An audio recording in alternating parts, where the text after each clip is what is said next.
Սամվել Կարապետյանի գործողությունները։ Ես ակամայից հիշում եմ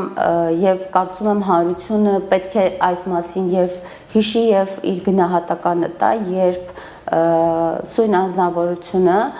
Հայաստանի Հանրապետության օրհասական օրերին երբևէ չի գտնվել Հայաստանի Հանրապետության քաղաքացու կողքին։ Պատերազմի ժամանակ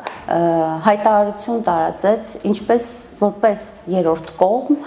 կողմերին կոչ էր անում գալ նստել բանակցությունների շուրջ, այդ ժամանակ տպավորություն էր, որ խոսողը ոչ թե Հայաստանի Հանրապետության քաղաքացի կամ իրեն բարերար հռչակած անձնավորություն է, այլ Ռուսաստանի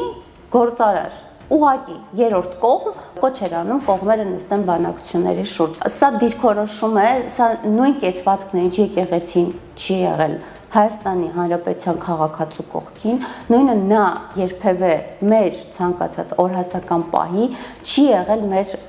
քաղաքացիների կողքին։ Ավանիր տեսանյութը եւ բաժանորդագրվիչ նորությունները բաց չթողնելու համար։